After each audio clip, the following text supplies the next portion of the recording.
Hello home searchers! Welcome to another luxury house tour. Ready na ba kayo? Because for today, we will explore this brand new modern two-story elegant house dito sa Tahanan Village, Parañaque.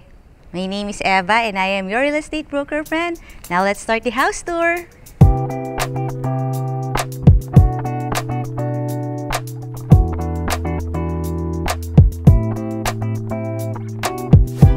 First, let's see the facade of our modern house. Marami siyang mga wood elements. Ang ganda rin ng color niya, yung brown, may pagka-striking siya, no? Tsaka yung block. Ang lot area ng property na to is nasa 280 square meters at ang floor area about 363 square meters. At ang orientation niya is facing northeast. At ito na yung ating parking. Dito tayo papasok. Meron tayong 3-car garage. Let's go here. Isa sa mga noteworthy feature ng ating property is napakalapit lang nito sa jewel ng Tahanan Village. At yun na nga yung kanilang clubhouse. Merong swimming pool, may football field, may malapit din na church. At ito na nga yung ating 3-car carport na mataas yung clearance. At meron tayong gate na maganda pa rin, no? Kapareho nung ating main gate papunta dito sa side of the house. Meron pang ito, parang storage na lang nila. So, meron pa tayo ritong mga allowance sa mga about 2 meters. Meron ka mataas na fence. May mga bamboos. At ito na yung loob ng bahay. Nakikita ko siya rito kasi naman meron tayo ditong glass. At ito naman yung papunta sa yung kitchen. May konting elevation. Ito na yung pinaka-utility kitchen na ang haba ng iyong sink. Meron pang grease trap. At napapansin nyo, mataas pa rin yung fence, no? May mga sconce light tayo dito. So, ang lapad na rin ang ating side ng house. Tsaka naka-tiles na siya sa buong paligid para naman hindi ka na mahihirapang maglinis. Kasi mas madaling i-maintain kapag naka-tiles na, di ba? Approaching na tayo dito sa ating porch. Meron kang pedestrian gate dito at medyo elevated ang iyong house. Kaya may mga ilang steps dito. Ito mga tempered glass. Ang taas ng ating main door. Solid hardwood ito.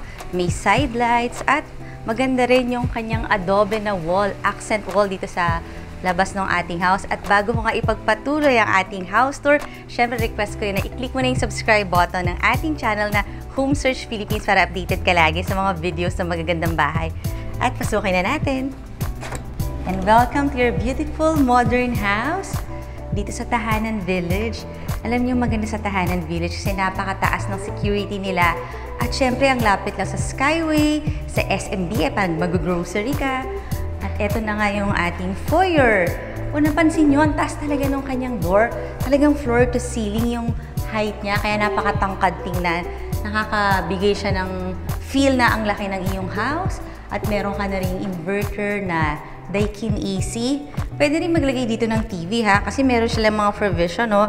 Ito yon, yung mga sa phone, ang dami ring mga outlet. Tapos maliwanag dito, nakita nyo naman, ganun pa rin, talagang floor to ceiling height yung ating mga sliding doors. Kita natin yung garden. Uy, maganda itong mga ganitong klase na door, talagang hardy ha, tsaka heavy duty siya, pang matagalan talaga. Tapos open layout. At dito sa side na to, may nakita na akong door. Napansin ko lahat ng mga door floor to ceiling height. So, ang illusion mo ang laki-laki ng mga bahay mo. So, tingnan natin ang kanilang powder room. Malapad yung sink. Meron kang mirror na may ilaw. Yan. Tapos, meron ka rin ditong urinal. Kasi naman, ang haba talaga ng yung powder room.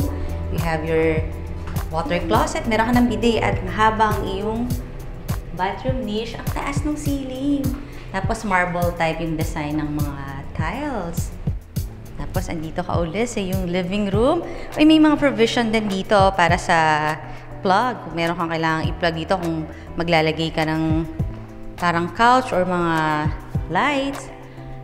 Napansin ko itong buong wall na to, talagang puro glass siya. Para siyang glass house. Tapos, floor to ceiling height. Lahat ng mga sliding door. Kita natin yung garden, yung neighbor. So, kasya dito kahit mga ano bang type mo na sofa. Pwede kang maglagay dito ng L-shape. Kasi parang ang laki-laki ng yung living room. Tapos katabi niya lang yung dining area. Yan, may mga naka-ready lang dyan for the chandelier, mga lighting fixtures. O, dito naman mga 10 to 12 seater. Kasya dito kung medyo pahaba yung iyong dining table. Maaliwalas din kasi floor to ceiling height sliding door na mga heavy duty. Tapos maganda rin yung plants niya, no? Meron din ditong AC. So, yung living, dining, and kitchen, meron kang dalawang AC dito sa ground floor. At malapit ka dito sa yung kitchen. Gusto niyo ba yung mga ganitong layout ng house? Open yung living, dining, and kitchen area. Actually, para sa akin, i-foster family bonding. Kasi kita mo talaga yung mga family members kapag nasa ground floor ka lang. So, syempre, nag-uusap kayo. Kaya maganda rin yung mga open layout. Tapos, ito kasya dito kahit mga 4 na stools or chair. Double na siya as your breakfast nook, as your bar. Fully fitted kitchen kasi meron ka ng mga oven, microwave. Movable yung iyong faucet dito sa sink. Meron ka pang window doon. Para, syempre, nakakatulong yan sa liwanag ng iyong kitchen. Meron ka ritong Elba na induction cooker, 4 burner siya. Tapos, hindi mo napapansin, meron ka pala ditong Elba rin na range hood. Talagang black kitchen, black and white kitchen ang peg ng iyong modern kitchen. Tapos itong mga to, wala na siyang mga handle. Hindi naman necessary kasi dito mo lang siya bubuksan sa ilalim. Para nga mas sleek tingnan kapag wala ka ng mga handles. Ito naman kasya rito kahit mga double door refrigerator. Tapos ito mga cabinet. So useful yung iyong center island. Meron dyan bang may gusto ng mga may center island pa? Kasi actually useful to kapag nagpe-prepare ka ng food. Ay, dito pala sa kitchen meron ka pa ring AC. So, dito pala sa ground floor meron kang 3 na AC. So, napakalamig dito sa iyong buong ground floor. Kasi I think mga 3 horsepower yan, mga 2 horsepower siya. Ganun, no? Tingnan nyo. From floor to ceiling yung iyong door. Most of the time talaga, merong ground floor bedroom. At ito na yon. Kasi nga, kung may kasama kang senior, ito na yung bedroom nila. Check natin. At pagpasok, meron ka na kagad rito door that leads to the bathroom. Ang taas ng shower enclosure. Rain shower. Tapos meron ka ritong talagang shower. May bidet, ang iyong water closet. Meron ka pang lagayan dito ng iyong towel. Uy, may mga ilaw na lahat ng kanilang mga mirror. At ito na nga ang yung bedroom, fully air-conditioned room. Meron kang cabinet na push to open lang, modular type, floor to ceiling ang height. At dahil nga mataas ang ceiling, kaya ang taas din ng iyong cabinet. May provision for TV para kung sakali lang nagagawin mo siyang TV room. Yan, dito ka maglalagay ng iyong sofa, yun yung TV mo. At ito na naman, ganun din. Talagang floor to ceiling height lahat ng mga sliding doors opens to your garden na may mataas na concrete fence. Ano ba itong mga halaman na to? Kasi maganda sila, no? Lakas maka-tropical inspired ng ganitong mga halaman. Tapos nakita mo ba yung flooring dito? This is made of wood na all-weather naman. So kahit mabasa yan ng ulan, okay lang. Nandito na tayo sa back of your house na mataas pa rin yung concrete fence. So pagdating sa yung privacy, very good. May mga sconce lights ka dito. Ito yung water pressure. Ito, meron ka ritong sink. Ito na ang iyong maid's room. Meron kang driver's room. Ito naman yon. Tapos common bathroom na sila. Ito naman yon. Nasa likod ang mga utilities, diba? Ang ganda rin ng mga windows na naka-awning type. So, babalik tayo dito sa iyong lanay. Ang ganda nung flooring, no? Parang matchy-matchy yung color niya dun sa mga gate sa labas. O, lagyan niyo naman sa comment section, ano bang halaman ito? Tobacco ba? Yung tawag dyan? O may iba pang tawag? Balik tayo dito. Meron na ba tayong home searchers dyan na nagkaka-crush dito sa bahay na to? If-yes, tawagin niyo na ako. Nandiyan lang yung number ko sa screen. At nandito na tayo sa staircase, pero meron pang space dito. Ano bang nilalagay sa ilalim ng hagdan? Pwede kang maglagay ng storage, pwede kang maglagay ng plants, kasi dito may glass naman. So, maiinitan yung plants, mabubuhay din siya. Malaki pa kasi, oh. Talagang mapapakinabangan mo pa tong space na to. Pwede ka maglagay ng pwedeng coffee table. What else? Pwede nyo i-suggest. Lagay yan sa comment section. At eto na yung ating malapad na staircase area. Bago ko nga ipakita yung second floor, syempre request ko rin na i-visit mo yung ating website na www.homesearch.ph para makita mo yung pictures nito at marami ka pang makita mga nice houses. At akyat na tayo. Parang ang kapal niyang tingnan, no? Yung ating mga steps. Tapos maganda pag ganyang kakapal. Parang mas sturdy lang siya tingnan para sa akin. Tapos may mga step lights tayo doon. Kapag umuulan, kahit nakabukas to, hindi naman papasok yung mga rain waters kasi ganun yung advantage ng awning type na window. Tapos ang lapad ng kanilang landing, no? Meron ka pang chandelier sa iyong staircase area kahit maliwanag na. Siyempre during daytime. Pero pag sa gabi, ang ganda niyan pag naka-on yan. Talagang panoramic yung ating view dito sa iyong staircase. At eto na, yung family area dito sa second floor na pwede kang maglagay dito ng TV or media wall kasi ayan yung provision, no?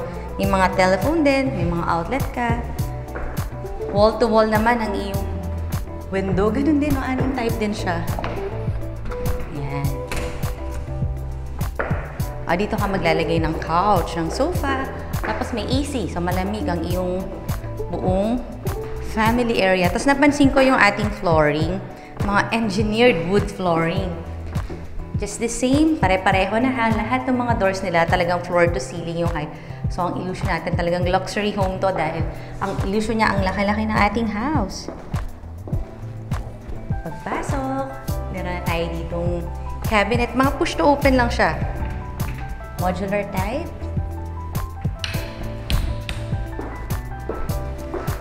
I think generous tong bahay na to sa mga cabinet kasi meron dyan, tapos meron din dito. Sa gitna niya, may bathroom. Ito naman yung ating elegant looking bathroom. Ganda nung kanyang rain shower. Nandun siya sa ceiling, tapos meron kang telephone shower dito. Ayan, may bathroom niche. Lahat may bidet na. Ito mga tempered glass naman yung shower enclosure. Tapos pare-pareho siyang may mga ilaw, yung kanyang mirror. Ang tangkad ng door. So, ito yung first cabinet. Ito naman yung second cabinet mo. So, di ba, generous yung ating builder kasi ang dami niyang mga nilalagay na cabinet para kasya lahat ng mga damit. Ito, just in case maglalagay ka dito ng lamp, ito na yung iyong outlet. Pero dito may outlet din. Ayan. So, for TV, telephone, ito yung iyong window. Tingnan natin yung other bedrooms. Uy, pareho sila ng style. Yung pagpasok, ito na kagad yung cabinets. Ito yung first cabinet. Nasa pagitan ng first and second cabinet, yung bathroom. Na I think similar na siya dun sa kanina. Tapos ito na yung space mo for your bedroom. Ito yung cabinet of floor to ceiling height din. Dami mong outlet dito. So, dito ka na maglalagay ng bed. Fully air-conditioned bedroom. Lahat meron ng provision for TV. Bali, may 4 bedrooms dito sa second floor. Lahat naman fully air-conditioned. Lahat may own bathroom. Ito na yan, yung third bedroom.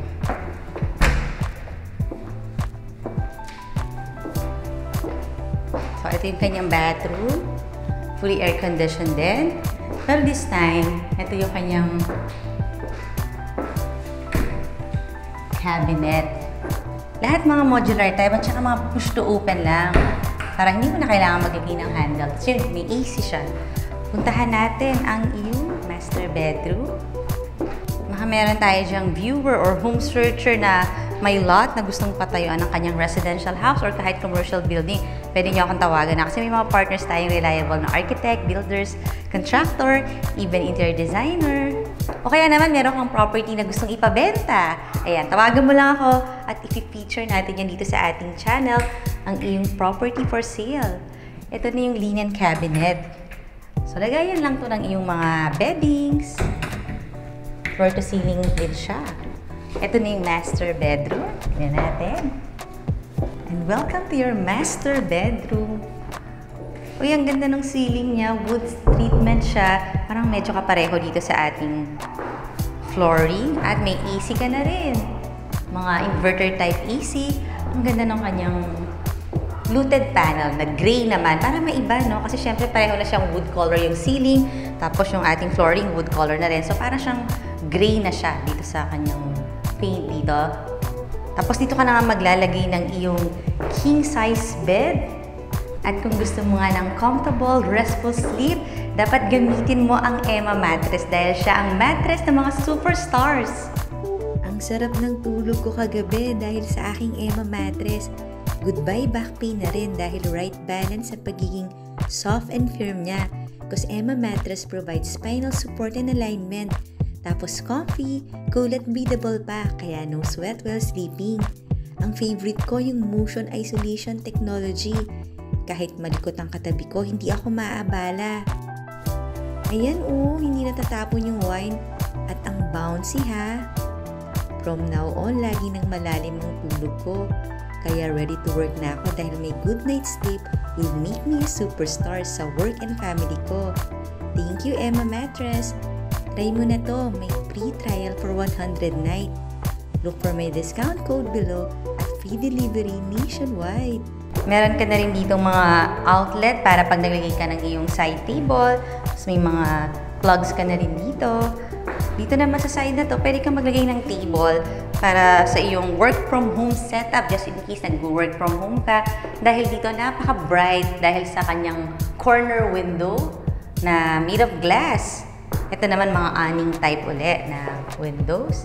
Na kahit nga heavy rain, hindi papasok yung mga rainwater sa iyong bedroom. Nakikita ko yung ating porch doon. Diba? Itong side na to, puro glass din. Kaya napaka-aliwalas ng ating modern house. Bagay ganun talaga pag mga modern house. Talagang yun yung kanyang magandang feature, yung maaliwalas feel. Tapos floor to ceiling height uli yung ating sliding door. As usual. Pagpasok natin, ito na ang walk-in closet na his and hers. At ito ulit, marami talagang windows, no? Generous siya sa mga glass windows na oversized. Mga push to open lahat ng ating cabinets. Ito naglagay lang dito ng space para kung maglalagay ka ng iyong vanity. Meron ka ng mga outlet dito, pwede din sa baba. Tapos ito, pwede kang maglagay ng mirror na may light. So, naka-ready na siya. So, his and hers walk-in closet adjacent to your bathroom na sliding door para naman medyo space saver tayo. Wow, type ko talaga ang bathtub sa mga bathrooms. Ito, meron tayo ditong bathtub na meron na ring shower. Tapos ito, meron kang sink. Double sink pa rin. His and hers. Lahat ng kanilang mga mirrors umiilaw ha. Tapos dito sa side na to, actually malaki pa to. Pwede ka pa maglagay dito ng maliit na coffee table or sofa. Pwede rin. Hindi naman siguro mababasa kasi doon pa yung shower. Maliwanag din sa iyong bathroom kasi meron ka uling panoramic window na sliding door din naman. May mga ceiling treatment tayo na wood. At talagang nakahiwalay ang iyong water closet, ang iyong shower. Ayan, meron kang privacy. Parang yung mga nakapunta na sa Japan, familiar kayo dito. Ayan tatanggal siya. Ayan, so parang yung bidet niya, high-tech kagaya sa Japan. Mamimili ka na lang dyan ang gusto mo. I think meron pa nga itong parang sounds. Ayan, so high-tech ang kanilang bidet, which is very good kasi tayo di ba we enjoy yung may mga bidet talaga. And ito naman ang iyong shower area. Meron kang niche. Tapos yung shower mo talagang rain shower. Nandun siya sa iyong ceiling. At lahat ng mga bathroom fixtures niya are Grohe. So whenever we say Grohe, alam mong quality yung brand ng ating mga fixtures dito sa bathroom. Even na to, lahat may Grohe. Magandang brand kasi yun. Punta tayo dito uli sa iyong master bedroom. Nagustuhan niyo ba itong ating house tour, mga home searchers? If yes, request ko na i-click mo na yung subscribe button here and yung mga latest videos natin. At ito naman yung mga similar videos. And thank you very much for watching. I'll see you on the next video.